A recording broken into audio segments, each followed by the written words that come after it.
Êxodo capítulo 3 diz assim: apacentava Moisés o rebanho de Jetro, seu sogro, sacerdote de Midian, e levando o rebanho para o lado ocidental do deserto, chegou ao monte de Deus, a Horebe. Apareceu-lhe o anjo do Senhor numa chama de fogo, no meio de uma sarça.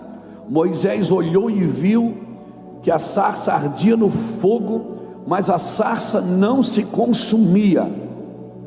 Então disse consigo mesmo: irei para lá e verei essa grande maravilha, e por que a sarça não se queima? Vendo o Senhor que ele se voltava para ver, Deus do meio da sarça o chamou e disse: Moisés, Moisés.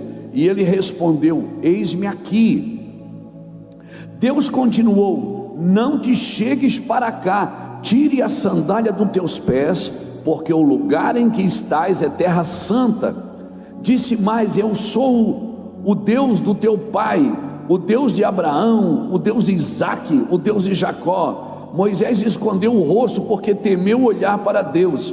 Disse ainda o Senhor: certamente vi a aflição do meu povo que está no Egito, e ouvi o seu clamor por causa dos seus exatores. Conheço-lhe o sofrimento, por isso desci a fim de livrá-los da mão dos egípcios, e para fazê-los subir daquela terra a uma terra boa e ampla, terra que mana leite e mana mel, o lugar do cananeu, do eteu, do amorreu, do ferezeu, do eveu e do jebuseu. Pois o clamor dos filhos de Israel chegou até mim, e também vejo a opressão que os egípcios os estão oprimindo. Vem agora, eu te enviarei a Faraó, para que tires o meu povo, os filhos de Israel, do Egito. Então disse Moisés a Deus: quem sou eu para ir a Faraó e tirar do Egito os filhos de Israel? Deus lhe respondeu: eu serei contigo, e este será o sinal de que te enviei. Depois de haveres tirado o povo do Egito, servireis a Deus neste monte. Louvado seja o nome do Senhor. Louvado seja o nome do Senhor. Obrigado, Jesus, pela tua palavra. Deus sempre fala no meio do fogo, amém? Deus sempre fala no meio do fogo. Eu estava ouvindo aqui o Duda ministrando, e ele estava falando do fogo que se torna azul. E eu e o Jackson conversando ali atrás, há alguns anos atrás, acho que 2008, 2009, 2010, eu não lembro bem, acho que faz uns 14 anos, né, Jackson? Eu estava na Argentina, não, isso foi em 1998, 98, né? Faz 25 anos. Uau! Eu era menino, né, Jackson? Tinha bastante cabelo. Não tinha as bordinhas de catupiry. Eu estava na Argentina, em Mendonça. Eu já tive 2 experiências com azul. Eu amo azul. É a cor que eu mais gosto. Eu tive 2 experiências com isso. Uma vez em 1998, no começo de 98, nós morávamos em Itajaí. Eu servia no centro evangelístico de Itajaí. Tinha o pastor, tinha o co-pastor, e eu era o pastor.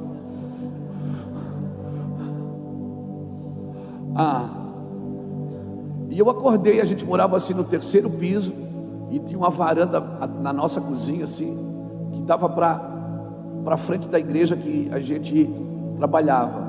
Eu fazia lá a tarde da bênção na terça-feira, e o corredor de fogo na quarta-feira à noite. Imagina, mano, violência. Fazia um culto da tarde com mais de 600, 700 pessoas, um culto muito evangelístico. E aquela madrugada eu acordei, Denis. Eu acordei assim do nada. Irmãos, eu estou falando de 1998. Eu tinha 33 anos de idade, 32 anos de idade. Faz 98, faz 25, eu tenho 56, eu tinha 31. Eu acordei no meio da noite. Ele estava deitado, eu estava dormindo. E eu saí andando e fui até na varanda. Abri a varanda de madrugada e eu comecei a orar. Estava orando assim, olhando para o céu, e eu tive uma visão. Eu tive uma visão que um ser vinha, parava na minha frente e não me permitia levantar a cabeça. Não levante a cabeça. Eu ouvi essa voz dentro de mim. E por 2 vezes eu tentei levantar a cabeça e botava a mão na minha cabeça. Eu já falei, não levante a cabeça. Eu teimoso, curioso. E eu me lembro quando ele me deu uma lâmpada fluorescente como essa, azul. E ele pegou e colocou nas minhas mãos. Eu estendi as mãos e ele disse: estende as mãos e pega. Eu peguei. Ele disse: quebra, aperta até quebrar. Eu disse: vai cortar minha mão. Ele disse: não vai, pode apertar com força. Eu apertei, aquilo quebrou, aquele líquido azul começou a correr nos meus braços. Ele pegou assim do lado, tinha um bolso enorme. Ele tirou assim um rolo, um pergaminho, e ele disse: abra a boca. E eu não queria levantar a cabeça, mas eu levantava a cabeça e disse: esse rolo aí não vai caber dentro da minha boca. E ele disse: abra a boca. Eu abri a boca, ele enfiou aquele rolo desse tamanho, irmão, e foi colocando dentro da minha boca. Eu sentia queimar a minha garganta, e aquilo foi queimando a minha garganta. Ele enfiou aquele pergaminho enrolado, um negócio de couro, e foi enviando, e foi colocando dentro, que foi queimando a minha garganta. De repente eu voltei para mim, as minhas mãos estavam queimando, e a minha garganta estava doendo. Acabou, passou, eu não entendi muita coisa. Naquele mesmo ano, em 98, no final do ano, eu estava na Argentina, em Mendonça, e eu tive uma visão, num quarto lá em Mendonça, lá na Cordilheira dos Andes, pregando, evangelista. E eu estava pregando num culto que se chamava Manhã de Fuego. Manhã de Fuego, em Mendonça. E de novo tive a visão com os olhos azuis de Jesus.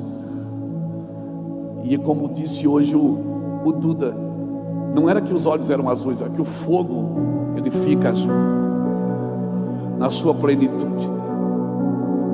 E o Senhor falou comigo sobre tudo que nós estamos vivendo hoje, sobre o Mevan. Eu não tinha Mevan, não existia Mevan.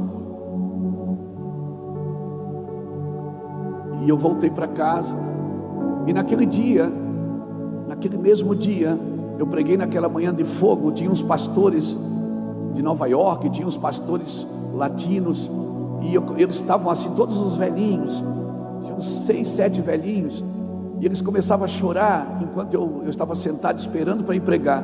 Eles cutucavam um ao outro, e choravam, e choravam, e choravam. E aí um daqueles velhinhos me chamou e disse: Luiz Hermínio, por favor. E aí chamaram o pastor que me convidou e disse: Luiz Hermínio é um apóstolo. Irmão, eu tinha 3 anos de fé.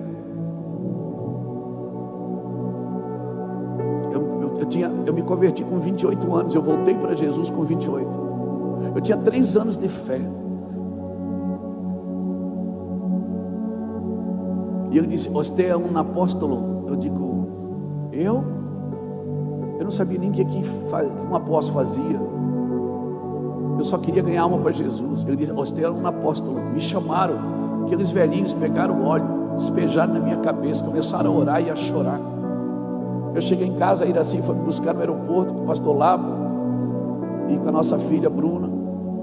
E eu disse: amor, eu agora sou apóstolo. Ela disse: que bom. Eu digo: eu só tenho que saber o que o apóstolo faz, porque Eu sou um apóstolo. E aí, 3 anos depois, a gente estava almoçando com os irmãos de Cuba. E na hora do almoço, aquele irmão, ele dava garfada assim no prato e começava a chorar. E eu disse, está tudo bem? Ele olhou para mim e disse, você sabia que você é um apóstolo? Eu digo, já me falaram isso. E de novo, mais óleo. E eu tinha vergonha de ser chamado de apóstolo. Primeiro porque eu não sabia o que fazia. E apóstolo para mim eram os 12 apóstolos de Cristo. Nada a ver, irmão. Outro dia um apóstolo foi pregar lá no meu evangelho, olhou para mim e disse, Luiz, você é um apóstolo, mais óleo. Outro dia eu estou no Mato Grosso do Sul, no meio da pregação, era um dos preletores, o pastor me chamou e disse, Luiz Hermínio, você é um apóstolo. Eu digo, a 4ª vez, irmão, mais óleo. Eu fui ungido apóstolo 5 vezes, irmão. Mas eu tinha vergonha de ser chamado de apóstolo, porque eu não entendia, até que alguém sentou e me explicou. E aí foi ungido pela 5ª vez. Por que eu estou falando isso para você? Porque muitas pessoas acham que para ter autoridade precisa ter posição. A autoridade vem de autor. Não é a posição que te dá autoridade, é o autor. Amém? Jesus foi chamado de filho quando não tinha feito milagre nenhum. Davi foi ungido rei, desconhecido atrás das malhadas. Às vezes a igreja ela se embriaga tanto com posições, achando que se tiver posição ela vai ter autoridade.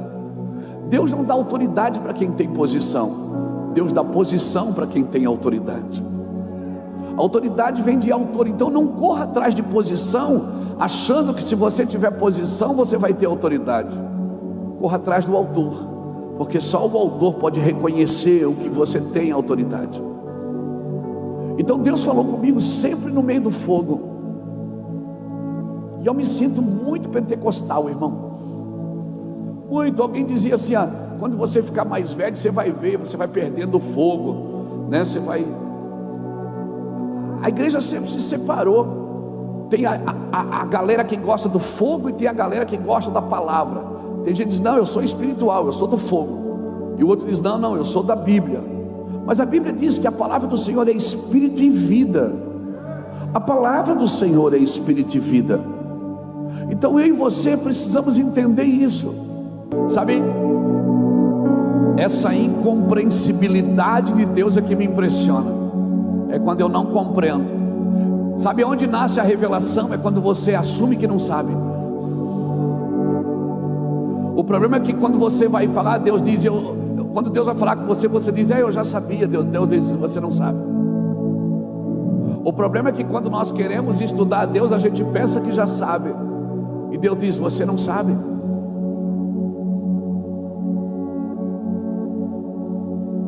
E quando você assume que você não sabe, é que nasce a revelação. Eclesiastes capítulo 11, versículo 5. Eu acho que é. Eu não sei.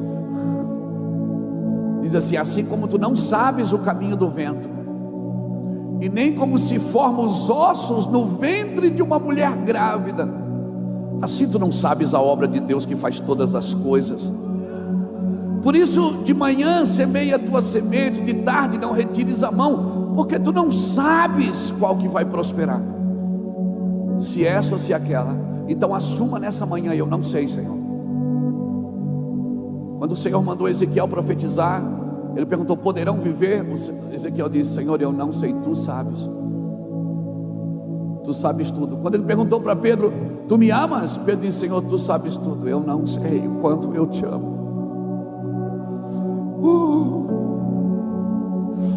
Por favor, não seja um pastor, um líder intelectualmente provido de uma intelectualidade humanista, que tenta controlar as ações de Deus, que tenta dizer para Deus o que Ele tem que fazer. Deus fala no meio do fogo. Deus fala no meio do fogo, e não é o fogo que só nos faz pular, dançar e cantar, não. é o fogo que nos purifica. Ele disse, João Batista disse: olha, eu vos batizo com água, mas após mim vem um que vos batizará com fogo. Olharam para ele e foram iluminados, e os seus rostos não ficaram confundidos, porque quando você olha para Jesus, o fogo te organiza. O fogo de Jesus te organiza. Quando nós botamos Incendeia Paraná, não é só uma conferência para avivar pessoas, não, é para purificar. Porque talvez alguém disse assim para você: quando você crescer você vai entender. Mas com Jesus é o contrário. Quando eles ficaram brigando em Mateus 18, quem era o maior no reino, Jesus pegou uma criança e disse: deixa vir as minhas criancinhas. Botou a criança no meio e disse: quem não for como essa criança não vai entender o reino. Você acha que para entender o reino você precisa crescer? Você precisa crescer sim, na graça e no conhecimento, mas não é a sua capacidade intelectual que vai fazer você um entendido sobre o reino de Deus. O que faz você entendido no reino é as experiências que você vai viver com o seu Senhor. E aí sim você pode pregar sobre Ele, porque você teve experiências com Ele. Deus não se estuda, se experimenta. Provar e ver de que o Senhor é bom. Você precisa provar dele, você precisa ter experiências sobrenaturais com Ele, coisas que você vai ver uma vez e vai queimar você para o resto da sua vida, coisa que nenhuma escola, nenhum professor, nenhum didático pode conseguir transferir isso para você. Moisés, ele foi criado para ser um libertador, até porque ele foi criado na casa de Faraó. Ele não poderia ser criado como escravo, porque escravo não liberta escravo. Ele tinha que ser criado como um príncipe. Mas um dia ele vê então a injustiça, e ele quer fazer justiça com as próprias mãos, e Deus tem que levá-lo para o deserto para desintoxicá-lo de toda a sua justiça própria. Quantos homens Deus teve que esvaziar da sua intelectualidade? Quantos homens Deus teve que matar toda a sua sabedoria humanista? A carne não pode cogitar as coisas do Espírito. Você não pode compreender a Deus. Não pense que com a sua vida de 80 anos você vai compreender um ser eterno. Por isso que você vai ter que ir para a eternidade, para poder compreender quem Ele é.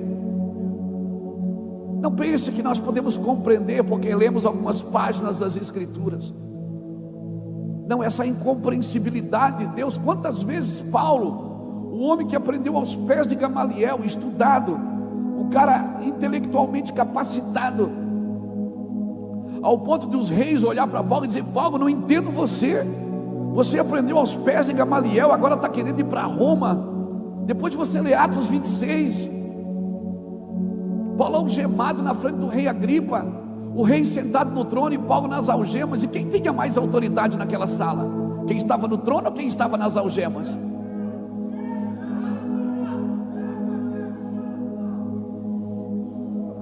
Pega que é de graça. Quem tinha mais autoridade? Quem estava no trono ou quem estava nas algemas? O rei Agripa disse: Paulo, eu vou te soltar. Ele disse: eu não quero ser solto. Paulo, mas você é meu prisioneiro. Os judeus diziam: não, não, ele é nosso prisioneiro. E Paulo dizia: gente, eu sou prisioneiro de Cristo. Eu estou aqui porque Cristo quer que eu esteja aqui. E o Agripa disse: eu vou soltar você. Ele disse: não, eu apelo para César, eu quero ir para Roma. Mas Paulo, eu quero libertar. Ele disse: eu não posso ser liberto. Eu já sou liberto. A Bíblia diz que Paulo, preso, pregava o Evangelho livremente.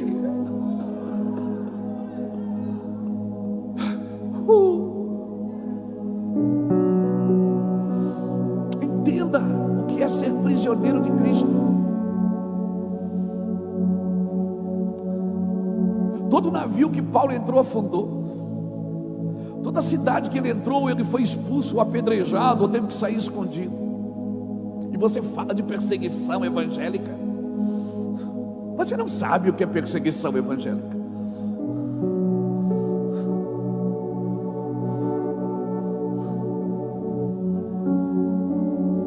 Homens de autoridade, eles não fogem da praga, eles entram no meio da praga. Homens de autoridade, eles não vivem correndo do caos, eles vivem no meio do caos. Aleluia. Deus teve que levar Moisés para o deserto para desintoxicar ele de toda justiça própria. Deus teve que levar Paulo para a Arábia para desintoxicar ele de toda a capacidade intelectualista que Paulo tinha, um homem que aprendeu tudo. Depois você lê Filipenses capítulo 3, ele diz: olha, se alguém tem direito aqui, sou eu sou fariseu de fariseus, benjamita, segundo a lei, irrepreensível, mas aquilo que era lucro para mim eu considero como perda, para que eu possa alcançar a Cristo. Enquanto você não se livrar da sua justiça própria, Deus não vai falar com você no meio do fogo. E o problema, sabe qual é? Que se Deus demora muito para falar, a gente produz um fogo. A gente quer pegar um fogo e trazer para dentro do altar. A gente produz um fogo estranho, e Deus não fala no fogo estranho, porque fogo não sou eu que produzo, eu construo o altar, e o fogo arderá continuamente sobre o altar, e nunca se apagará. Eu não tenho que produzir aquilo que eu só tenho que atrair. Deus levou Moisés para o deserto por 40 anos. Primeiro, 40 anos no Egito, depois 40 anos no deserto. Então os últimos 40 vão fazer sentido. Os primeiros 40 anos era para Moisés achar que ele era alguma coisa. Os segundos 40 anos no deserto para mostrar para ele que ele não era nada. E os últimos 40 é para mostrar aquilo que Deus faz com aquilo que não é nada.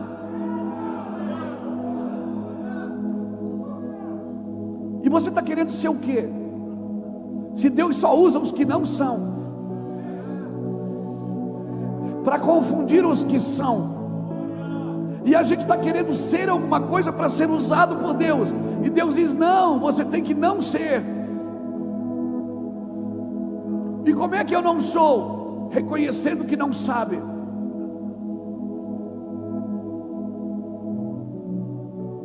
Às vezes tem pessoas que vêm se aconselhar com a gente está falando, ela está dizendo: não, eu sei. Eu disse: se você sabe, então por que você quer um conselho?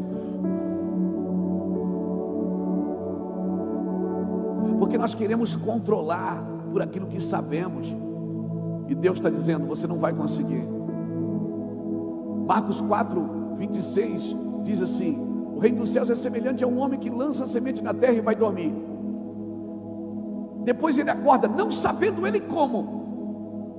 A terra por si mesmo frutifica. Primeiro a erva, depois a espiga, e por último um grão cheio na espiga. Então passa-se-lhe a foice, porque veio a colheita. Você não sabe como Deus faz.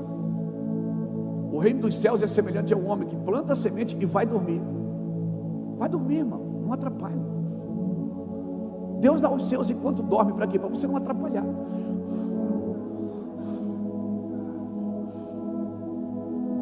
Você quer produzir uma coisa que Deus quer te dar, já está pronta, é sua. Você só vai ter que pegar, mas tem a hora certa de fazer isso. E Deus diz: vai dormir, não me atrapalhe. Deus dá aos seus enquanto dormem.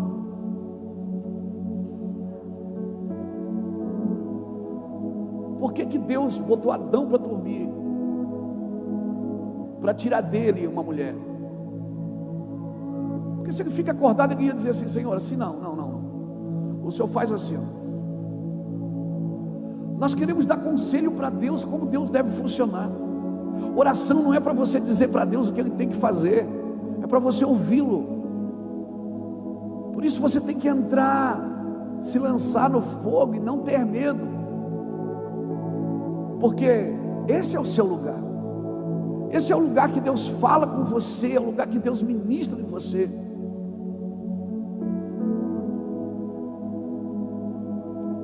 Moisés está lá 40 anos depois. Ele está lá cuidando das ovelhas do sogro. E ele não está lá um dia, dois. Ele está no Horebe. E no Horebe e no deserto é comum a sarça pegar fogo. Só que de noite ela apagava, porque de dia é calor, de noite é sereno.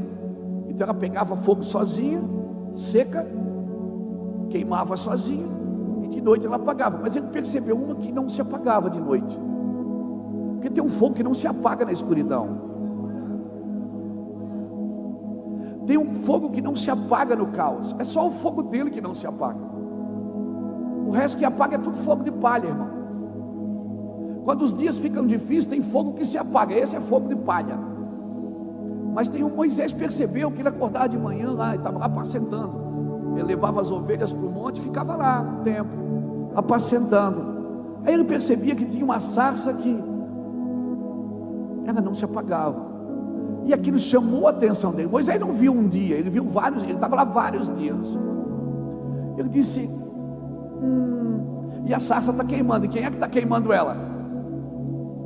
É Deus.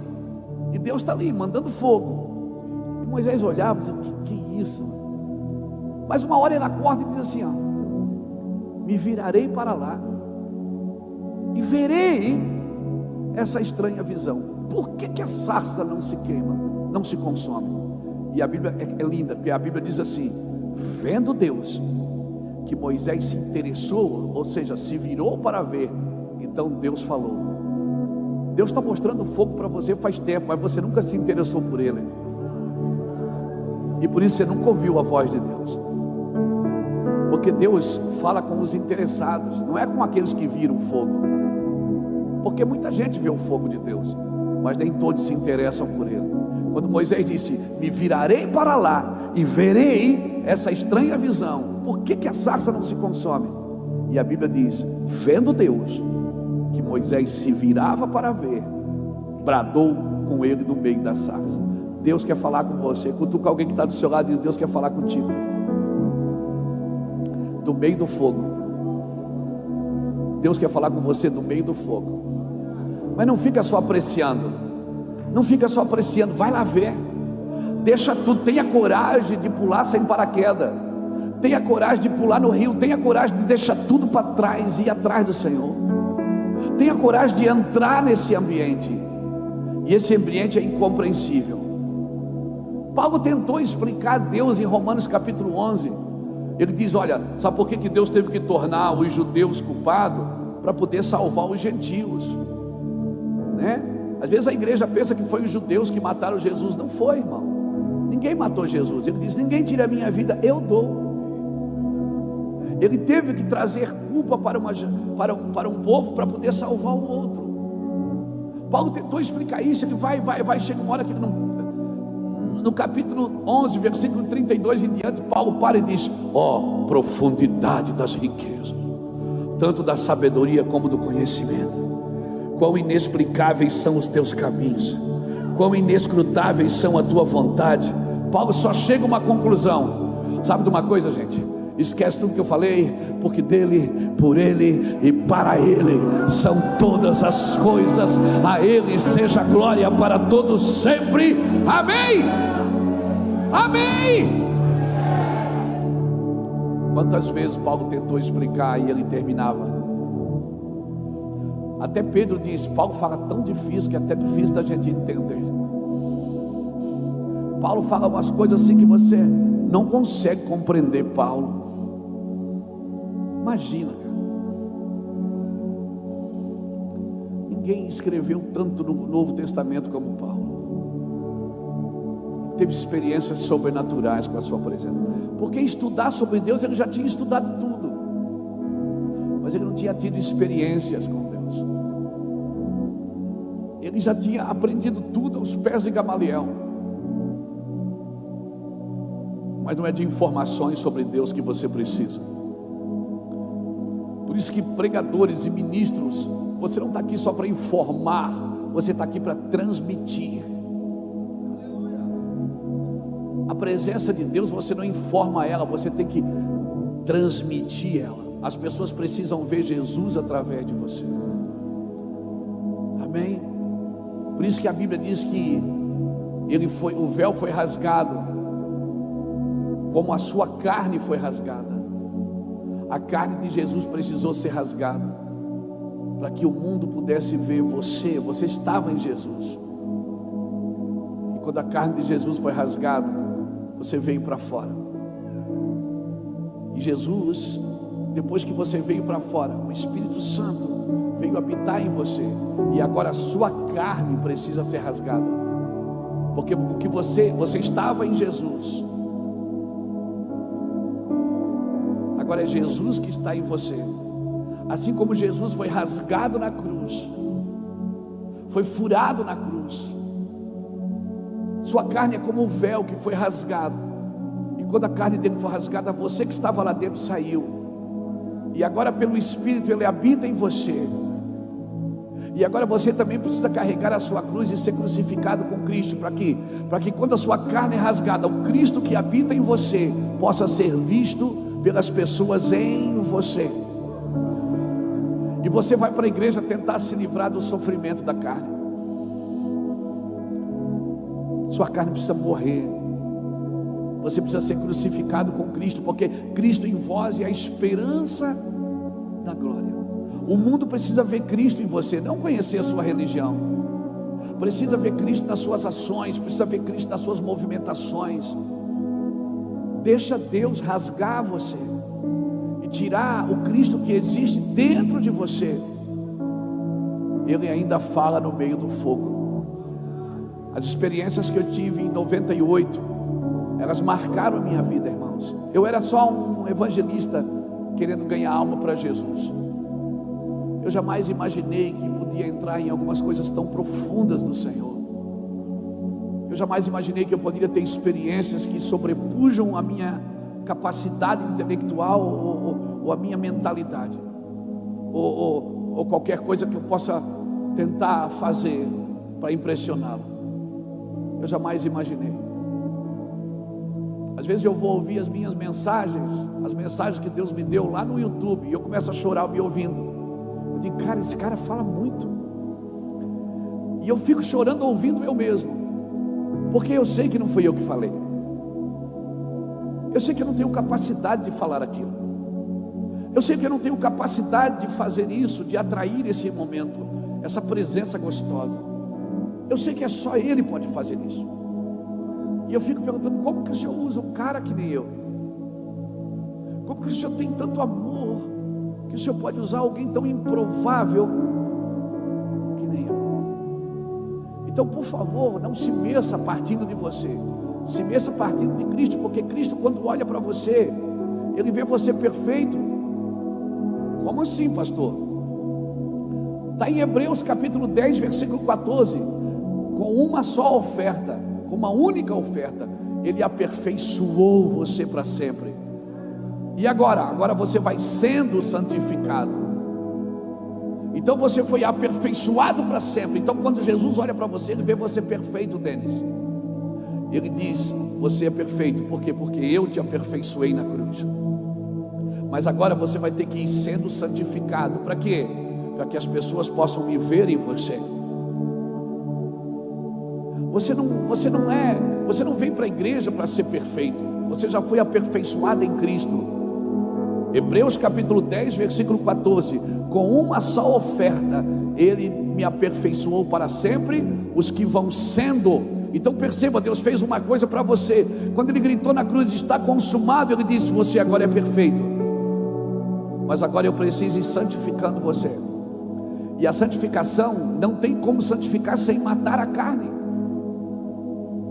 O que está acontecendo com você, as perseguições, as calúnias, sabe, a dor, o sofrimento, é Deus matando você, para que a vida de Deus que está aí dentro venha para fora.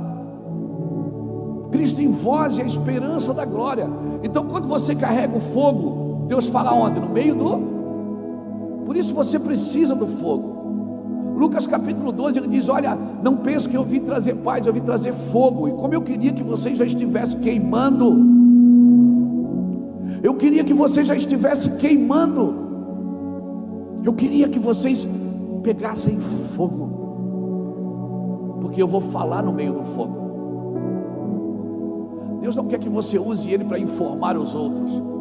Não é de informação que essa geração precisa, é de transferência. De transferência de amor, transferência de convicções. Você pode ter conhecimento e não ter convicções. Eu e você precisamos ter convicções. Deus falou com Moisés: Moisés, Moisés. Ele disse: eis-me aqui, Senhor. O Senhor disse: tira a sandália do teu pé e vem aqui. Tira toda a tua estrutura. Sandálias falam de fundamentos. Por isso que quando João Batista viu Jesus, ele disse: eu não sou digno de desamarrar as suas sandálias. Ele estava dizendo o seguinte: eu não sou digno de tocar nesses fundamentos. Mas quando Moisés chega, Deus diz: tira a sandália, ou seja, tira os teus fundamentos para falar comigo. Tira a tua capacidade para falar comigo. O lugar que você pisa é santo. Aqui você não entra com a sua capacidade. Aqui você não entra com a sua intelectualidade. Aqui você pode estudar tudo sobre mim. Você precisa me experimentar. Você precisa comer de mim. Por isso que quem come da minha carne e bebe do meu sangue permanece em mim. A minha carne é verdadeiramente comida e o meu sangue é verdadeiramente bebida. Aleluia. O Senhor fala no meio do fogo com o seu povo. Ele fala aí no meio do fogo. Nós queremos aprender sobre Deus. Nós temos anseio de conhecê-lo. Eu desejo conhecê-lo. Quando Paulo escreve aos Filipenses, no capítulo 3, versículo 10, Paulo diz assim: eu desejo conhecê-lo. Eu desejo conhecer a comunhão dos seus sofrimentos e o poder da sua ressurreição. Paulo está dizendo, sabe o que? Ele está dizendo o seguinte: eu desejo conhecer o Cristo Deus e o Cristo homem. Conhecer a comunhão dos sofrimentos e o poder da ressurreição. Agora pasmem, quando Paulo escreve aos Filipenses, Filipenses é considerado a penúltima carta de Paulo. Paulo já está no final da carreira. Ele ainda diz: eu desejo conhecê-lo. Paulo já tinha ido ao terceiro céu, já tinha tido visões inefáveis, já tinha visto o céu por dentro, e ele ainda diz, pastor Isaías: eu desejo conhecê-lo. Você não pode se acomodar. Você está vivendo com Deus no gerúndio, ando, indo e indo. Você não vai parar nunca. Amém? Não crie falsas linhas de chegada achando que você já achou. Não crie falsas linhas de chegada achando que você já superou todas as coisas. Não, por favor, nós não chegamos, ainda estamos correndo a carreira que nos está proposta. E quanto mais eu conheço, mais eu desejo conhecê-lo, mais eu desejo. Então essa incompreensibilidade de Deus me impressiona, porque quando eu penso que eu já sei tudo, nasce uma coisa nova. Quando eu acho que eu já preguei a Bíblia inteira, uau, por isso não passe pela Bíblia correndo, porque ela é mais profunda do que extensa. Ela começa em Gênesis e termina em Apocalipse. O que está escrito começa num livro e termina no outro, mas o que está ali dentro. Mas eu conheço a Bíblia. Não é a Bíblia que você tem que conhecer, é de quem a Bíblia está falando. Porque se você conhece só a Bíblia, você conhece só capítulos e versículos. Você precisa conhecer a vida de Deus que existe ali. A voz, não é a palavra, é a voz. A voz que fala no meio do fogo. E a Bíblia diz que a sua palavra é espírito e é vida. Deus quer falar. Mas pastor, onde é que eu acho esse fogo? Esse fogo não está em conferências. Esse fogo está lá no seu quarto, no lugar secreto. Ele está lá no seu quarto, ele está no lugar secreto. Eu posso orar por você e transferir poder, mas isso pode durar alguns dias, se você não pegar isso e não nutrir. Vá para o lugar secreto, fique lá com Deus. Olha, o Senhor diz assim, ó: quando tu deres esmola, não precisa saber a esquerda o que fez a direita. Está em secreto, porque o Senhor que vê em secreto te abençoará. Ele diz: quando tu jejuares, lava teu rosto. Não precisa mostrar para os outros que está jejuando, porque o Senhor que vê em secreto te abençoará. Ele disse: quando tu orares, entra no teu quarto e fecha a tua porta, porque o Senhor que vê em secreto. Então eu não vou para o secreto para ver Deus, eu vou para Deus me ver, porque eu não vejo Deus no secreto, eu vejo Deus no próximo. Eu vou no secreto para que Deus me veja. Você está aqui, Luiz, eu estou vendo o que você faz com o seu dinheiro, eu estou vendo o que você faz com o seu jejum, eu estou vendo o que você faz com a sua oração. Você vem aqui para eu ver você, não é para você me ver, porque eu vejo Deus quando eu olho para você. Eu vejo Deus no próximo, eu vejo Deus na prática. Mas Deus precisa me ver, e o lugar que Deus me vê não é no púlpito. Quem me vê no púlpito é você. Deus não liga o YouTube e diz: hoje eu vou assistir o Luiz Hermínio. Não, Deus não me vê publicamente, Deus me vê no lugar secreto. Aleluia. Por isso o altar público, ele não será sustentado se não tiver um altar secreto. É o altar secreto que mantém o lugar público, porque aqui Deus manda fogo através de mim, mas é lá que Deus queima-me, é lá que Deus me queima, Ele me queima com o seu fogo, com o seu fogo santo. E eu preciso ouvir a Deus, porque eu preciso entender que Evangelho é essa junção de suor e lágrimas, de sorriso e choro, de alegria e fel. Evangelho é isso, irmãos. Por isso que basta cada dia ser mal. Um dia você está bem, outro dia você está mal.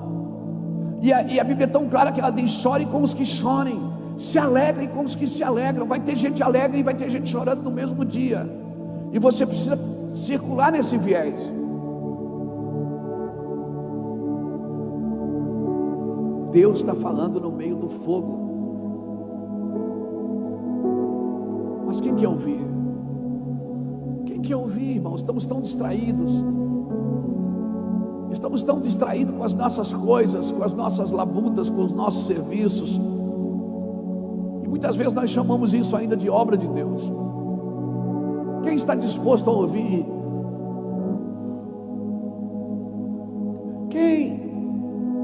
Quem não louvará?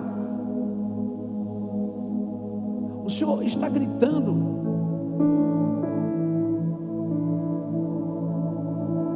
Eu já fui atraído por muito fogo, mas chegou de noite e apagou. Porque os dias ficaram difíceis, apagou. Mas tem um fogo que não apaga nunca. Ele queimará continuamente sobre o altar e nunca se apagará. O que é que o sacerdote precisa fazer? Toda manhã ele colocará a lenha nele. O meu trabalho é colocar a lenha, não é acender o fogo, é colocar a lenha. Todas as manhãs o sacerdote, ele vai tirar aquela cinza que sobrou da noite anterior e vai botar uma lenha nova. Todo dia você precisa nutrir esse relacionamento. Todo dia você precisa estar ali com uma lenha nova. Você é um sacerdote. Não, mas eu tenho uma igreja, eu ministro. Não, sacerdote não é para ministrar pessoas, é para ministrar a Deus. O sacerdócio levítico é para ministrar a Deus. E o sacerdote segundo a ordem de Melquisedeque também é para ministrar primeiro a Deus, e depois a gente então ministra pessoas. Nós somos chamados para ministrar a Deus. Os cultos são feitos para Deus, não para pessoas. E nós achamos que o culto é nosso. Por isso nós queremos as músicas que nós queremos, nós queremos os lugares que nós queremos, nós queremos os ambientes que nós queremos. E a gente vai praticando pequenas concessões. Se não der tempo de tomar um banho, eu não vou na igreja hoje. Se não der tempo de jantar, eu não vou. Está muito frio, hoje eu não vou. Está chovendo, hoje eu não vou. Porque a gente tem pequenas concessões. E a gente diz que quer o fogo. Não, a gente não quer o fogo, irmãos.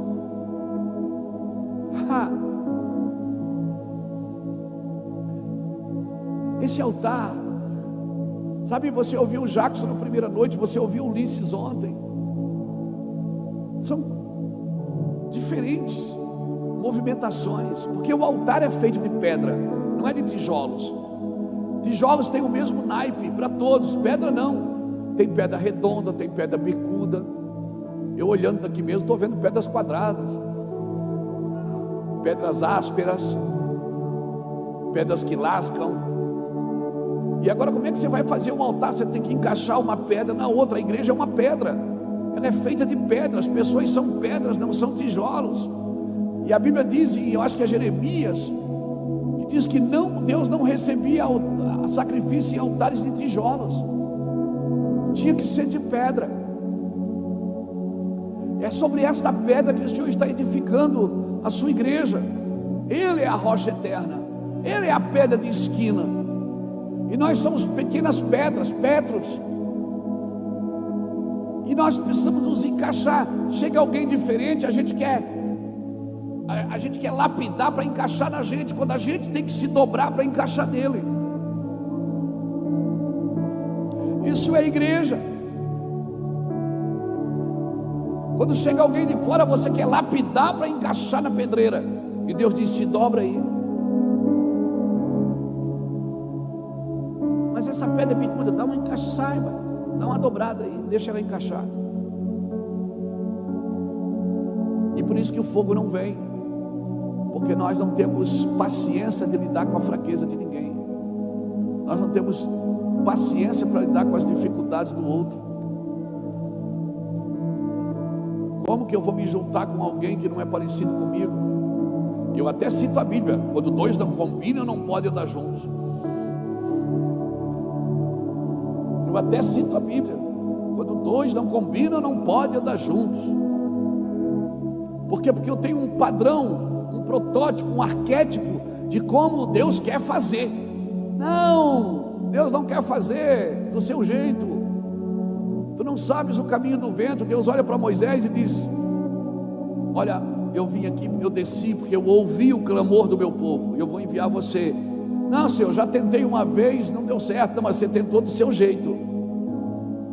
Você já tentou do seu, você tentou do seu jeito, não é com a sua mão, não é com a sua força, é com a minha vontade. A minha presença irá contigo. Eu vou ser contigo agora. Quando você tentou, eu não era contigo, mas agora eu sou contigo. Eu não posso ser contigo, Moisés, quando você quer fazer as coisas do seu jeito. Embora você nasceu para ser um libertador, você não liberta do seu jeito. Você não liberta do seu jeito. Às vezes nós achamos que libertar é só expulsar demônios. E aí nós achamos que tudo de ruim que acontece na igreja é o diabo. E aí a gente pensa que a gente precisa de libertação e não de arrependimento. Nós precisamos de arrependimento, irmão. Amém? Nós precisamos de arrependimento. As colisões das trevas sempre virão. Jesus está indo lá em Gadá expulsar um demônio. Ele não brigou com o demônio em Gadá. A briga já começou na viagem. Quando ele está indo dormindo, o diabo quer virar o barco. Ele foi dormindo expulsar demônio. Como é que ele foi expulsar demônio? Dormindo. E os discípulos vêm e dizem: Senhor, nós estamos virando, o senhor não está vendo? Não? O barco está afundando, o senhor não vai nos ajudar. Ele disse: ô gente, vocês são ruins. Vocês são ruins. Senhor, nós já fizemos a campanha de 7 dias de libertação, não deu certo. Já oramos para o demônio sair do barco, ele não saiu. Nós já falamos com Deus. Você não tem que falar com Deus, tem que falar com o diabo. Aquieta-te, vento. Aquieta-te, mar. Se sou eu, volto a dormir. Quando Jesus chega em Gadá, o diabo já estava derrotado. Ele veio e se dobrou e se prostrou. Nós precisamos saber quem nós somos. O problema é que nós queremos briga de rua. A igreja quer brigar briga de rua. A igreja está na internet tentando defender os seus direitos. A igreja não tem direito, irmão. Porque se ela depende do legislativo, do executivo e do judiciário para se guardar, então ela não tem um cabeça. O cabeça é Cristo. Tire as suas expectativas de Brasília, coloque as suas expectativas na eternidade e no céu. A igreja tem um cabeça. Aleluia. E Deus fala no meio do fogo. E a igreja está criando lei. Mas o senhor está vendo o que está acontecendo? A agenda ideológica que está sendo lançada para as nossas crianças. Irmão, quando o diabo atacou as crianças no Egito, nasceu Moisés. Quando o diabo atacou as crianças em Jerusalém, em Belém, nasceu Jesus. E quando as crianças são atacadas, eu quero entender que tem libertadores nascendo sobre toda essa nação. Não mais a agenda ideológica. mundo está podre, irmão, e vai se sujar mais. O mundo está podre. Essa não é a minha agenda é a Bíblia. É Mateus 24, é Lucas 21, é Marcos 13, é Daniel, é Ezequiel. Eu tenho uma agenda para cumprir, é a volta de Cristo. E a Bíblia diz que quando Ele voltar, o amor de quase todos esfriará, e é o que está acontecendo. E cada vez que eu ligo o telejornal, eu ligo pouco, mas cada vez que eu vejo que o crime aumentou, que aumentou a perseguição, contra a igreja, eu digo: uau, aleluia, Jesus está voltando. E nós queremos nos defender. O sujo vai sujar mais, irmão. Babilônia, ela não pode ser curada. Jeremias 50 diz que se Babilônia pudesse ser curada, nós a curaríamos, mas ela não pode ser curada. Aleluia. E quando Deus me leva para dentro do sistema, é para aperfeiçoar a minha santidade.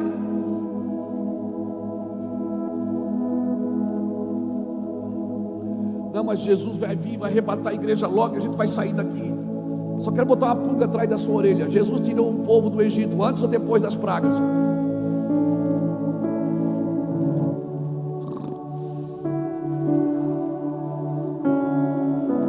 O melhor momento da igreja no meio da praga, irmãos. O melhor momento da igreja no meio das dificuldades, que ela mostra para que ela está aqui. E a gente quer sair daqui. Maranata, tirei eu daqui, Jesus. Você não entendeu não, cabelo, queima, só queima. Queima, eu te coloquei para queimar. Queima. Aleluia.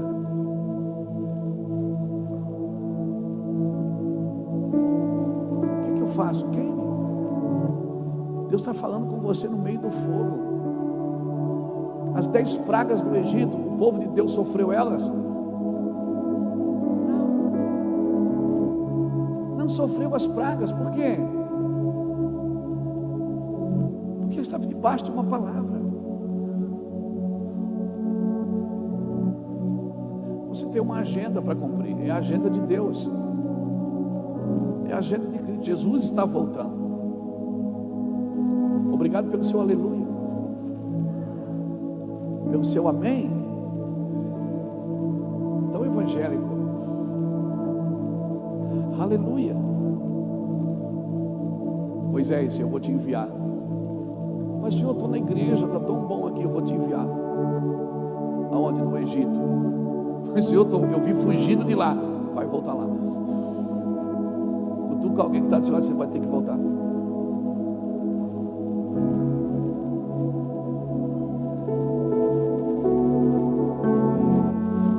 Eu não, vou ficar na igreja. E o Senhor diz: não, você vai voltar lá. Eu vou levar você para dentro do sistema. Para quê? Para você queimar. Não, Senhor, não, eu quero ser pastor. O Senhor diz: não, você vai entrar lá dentro, lá no sistema. Vou te levar lá. E tem uma coisa, para piorar, eu ainda vou endurecer o coração de Faraó.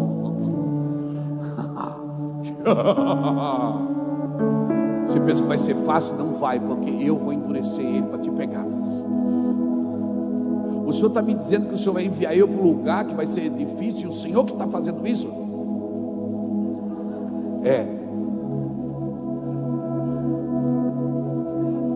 Você vai lá e diz para Faraó: deixa meu povo vir. Ah, não, isso é fácil. Não, mas eu vou endurecer o coração dele para não deixar o povo sair. Não, o Senhor está brincando. Não estou. Eu estou falando sério, Moisés. Então para que o Senhor está mandando eu fazer uma coisa que o Senhor vai dar frente e dificultá-la? Para você ser aperfeiçoado. Para o meu povo saber que não é por força nem por violência, é pelo meu Espírito. É eu quem faço. Peraí. Então o Senhor está dizendo para mim que essa ruindade de Faraó é o Senhor que está provocando?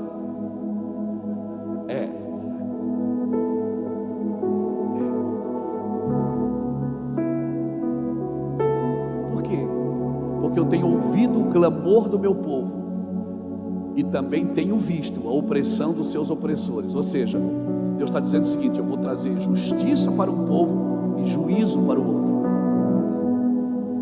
Eu não posso chegar lá e tirar o povo, senão o outro não paga o preço que ele precisa pagar por ser mau. Está entendendo?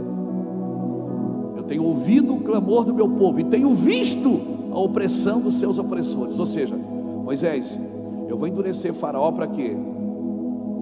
Para ele não deixar vocês sair. Para quê? Para que o meu nível de justiça aumente. Mas Senhor, parece que está ficando pior. Vai ficar pior. Mas é para que quando chegar na hora da justiça, eles também não se livrem do juízo. Porque nenhum opressor pense que está livre da mão de Deus. Nenhum injusto pense que está livre da mão de Deus. Toda prática da injustiça pagará caro o que está fazendo. Todo homem corrupto, mentiroso, enganador, ele vai pagar caro o que ele está fazendo. Se não pagar aqui, vai pagar na eternidade. Então não brinque com a glória de Deus, porque juízo e justiça são a base do seu trono. Juízo e justiça são a base do teu trono. Está na Bíblia, aí está, Salmo 97, verso 2. Juízo e justiça são a base do seu trono. Juízo para quê? Juízo para aperfeiçoar os que vivem em justiça. Por isso ele endureceu o Faraó, porque se eu tirar o povo, o outro não recebe o que ele fez. Olha como Deus faz, irmão. Olha como Deus faz. Abra sua Bíblia comigo em Êxodo capítulo 7. Êxodo 7 diz assim: então disse o Senhor a Moisés: vê que te constituí como Deus sobre Faraó. Vê que eu te constituí como Deus sobre Faraó. Deus está falando isso para um homem. Sabe o que Deus está dizendo? Você me representa agora, Moisés. E Arão teu irmão será teu profeta. Tu falarás tudo o que eu te ordenar, e Arão teu irmão falará a Faraó, para que deixe ir da sua terra os filhos de Israel. Eu, porém, endurecerei o coração de Faraó e multiplicarei na terra do Egito os meus sinais e as minhas maravilhas. Faraó não vos ouvirá. E eu porei a mão sobre o Egito e farei sair as minhas hostes, o meu povo, os meus exércitos, os filhos de Israel da terra do Egito, com grandes manifestações de julgamento.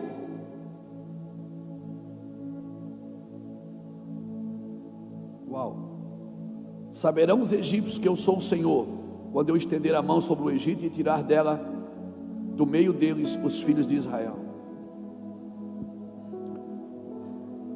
Sabe o que é que vai julgar a terra? O teu comportamento. Deus disse, sabe, eu vou tirar do Egito os meus exércitos. A minha pergunta é: eram exércitos? Eram o quê? Escravos. E Deus está dizendo: eu vou tirar dali os meus exércitos. De onde é que Deus tirou os seus exércitos? Da casa de escravos.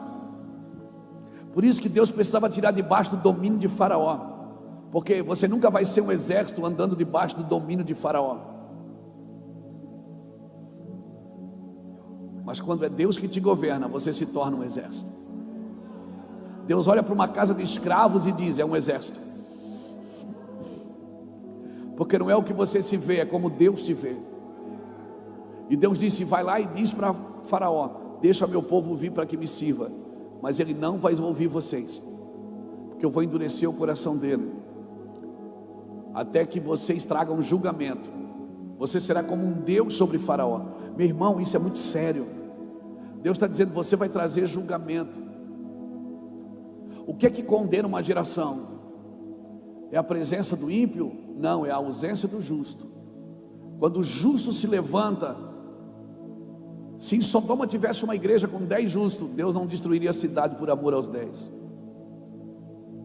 Então entenda isso. Quer dizer que eu, praticando a justiça de Deus, eu posso condenar o mundo? Pode. Noé condenou o mundo, porque foi um apregoeiro de justiça. Como alguém condena o mundo, indo para a rua condenando o mundo? Seus miseráveis, seus cachorros, seus... É isso? Não. É tendo uma prática de justiça, vivendo corretamente. Exemplo, todos nós aqui estamos numa escola. Aí o professor dá uma prova para nós, todos nós tiramos 0. E aí quando toda a sala tira 0, o que é que a sala faz? Todo mundo vai conversar com o professor, diz: professor, dá mais uma chance para a gente, a prova estava muito difícil e todos nós tiramos 0. O professor diz assim: irmãos, eu não posso dar mais outra chance para vocês, porque o João tirou 10. Eu pergunto, quem condenou a sala? Foi o professor ou foi o João?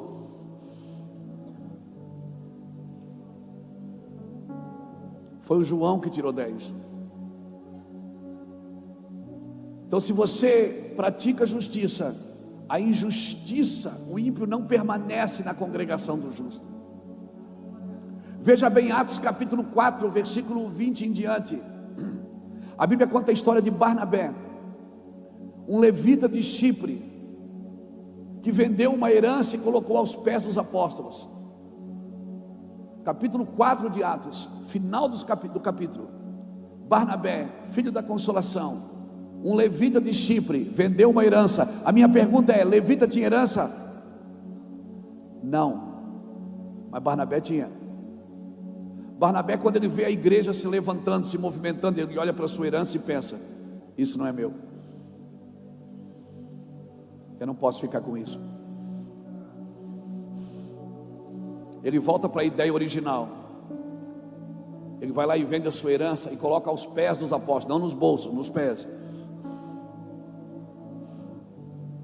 Sabe o que Barnabé faz? Ele eleva o nível de justiça. Aí acaba o capítulo 4, começa o capítulo 5. Quem é que entra naquela fila? Ananias e Safira, que retém uma parte. O que acontece com os dois? Eles morrem na frente daquele altar. Por quê? Porque eles reteram uma parte? Não. Até Pedro falou: era de vocês, por que vocês esconderam? O problema é que vocês estão mentindo para o Espírito Santo. Sabe qual é o problema? O problema não é você reter uma parte, é entrar na fila de quem está dando tudo.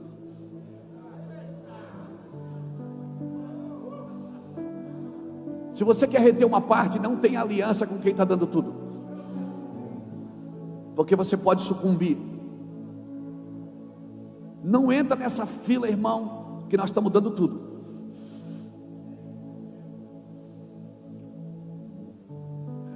O que condena?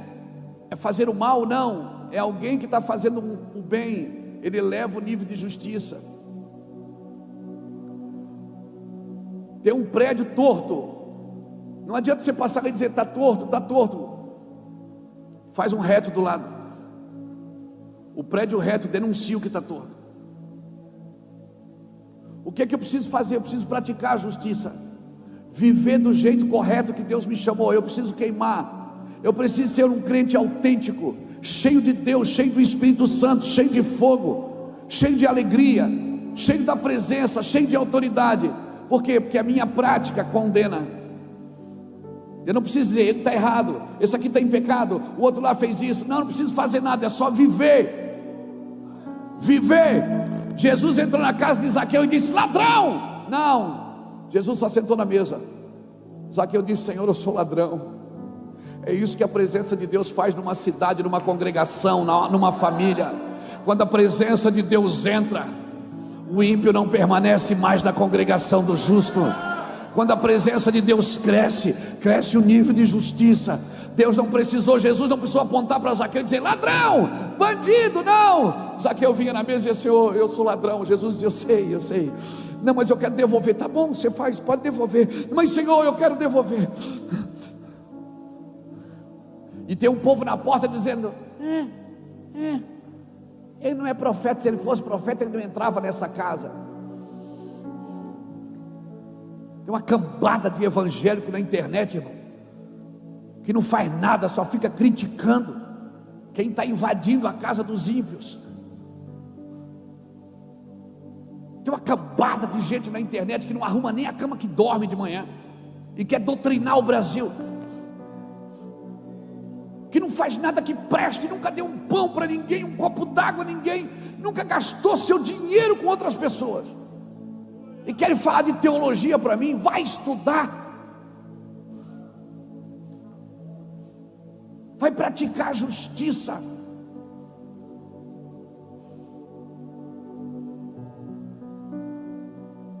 O evangelho não é produto da internet, irmãos. A internet é um meio. Nós estamos ao vivo agora na internet. A internet é um meio para você divulgar aquilo que Deus faz. A igreja, ela vive de toques, vive de afeto, vive de carinho, vive de amor, vive de prática de justiça. Não transfira a sua igreja online. Como disse o Jackson aqui, talvez você tenha que ser offline e entrar no esconderijo de Deus. Nós estamos na internet, mas nós não podemos ser produtos da internet. A internet é para divulgar quem realmente você é, não mostrar uma coisa que você não é. E não me olhe assim, não.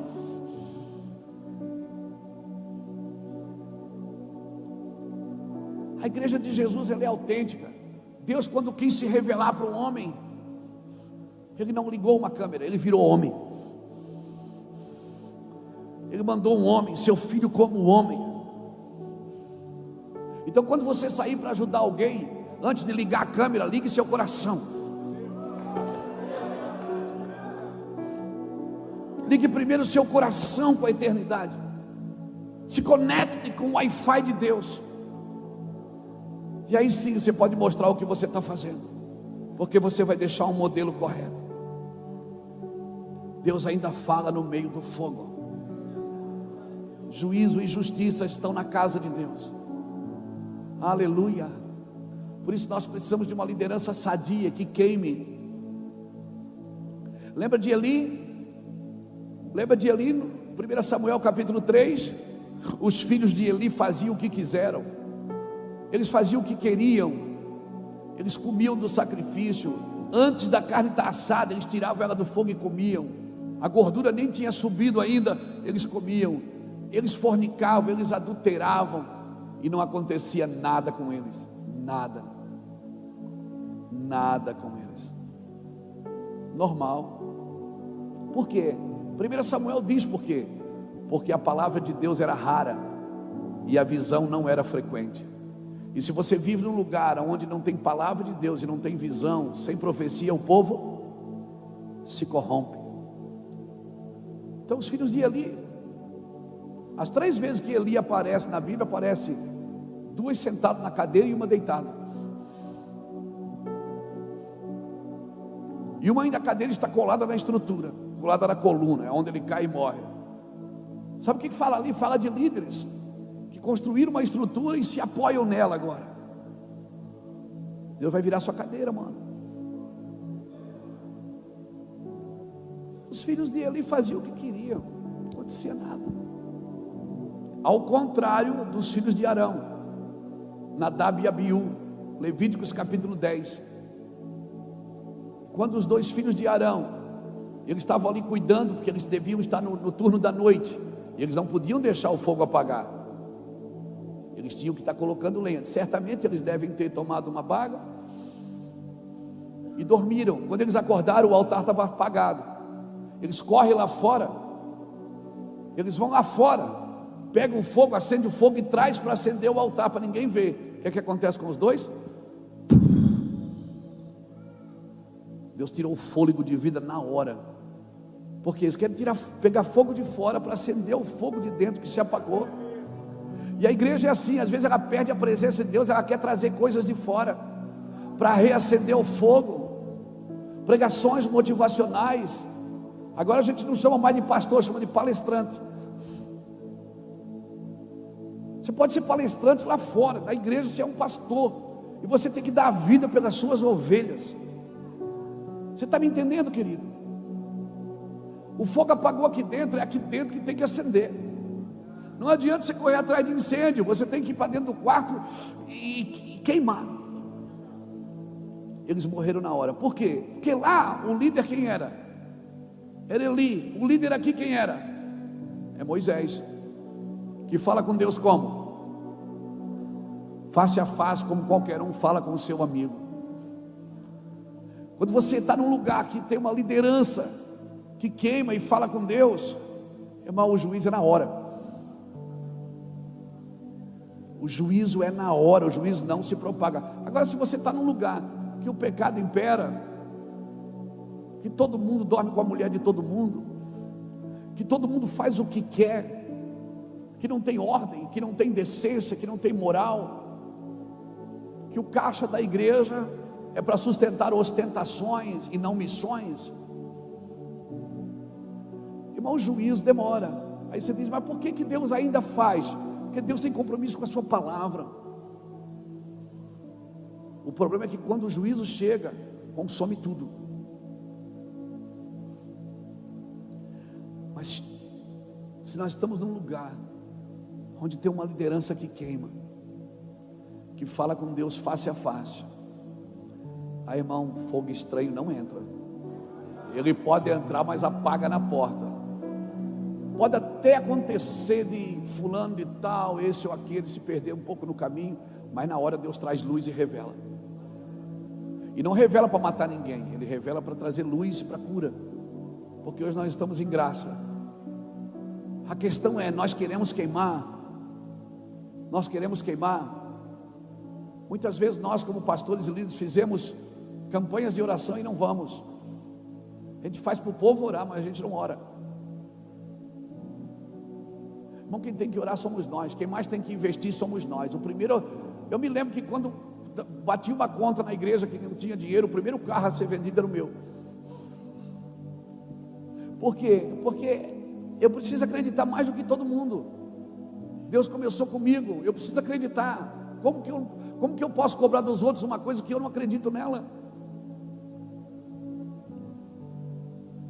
Deus vai devolver alguns de vocês para dentro do sistema. Que? Não vou não. Deus diz, vai sim. Alguns de vocês vão ser políticos. Alguns de vocês vão ser empresários. Alguns de vocês vão ser comerciantes. Para quê? Para ir lá dentro do sistema queimar. Mostrar que é possível prosperar fazendo as coisas certas. É possível prosperar sendo um político justo. É possível prosperar sendo um rei bom. É possível. Aleluia. Jesus, Ele curou doente, mas não parou na doença de ninguém. Jesus prosperou homens que estavam quebrados, mas não parou na falência de ninguém. Ele continuou até a cruz. Deus ainda fala no meio do fogo.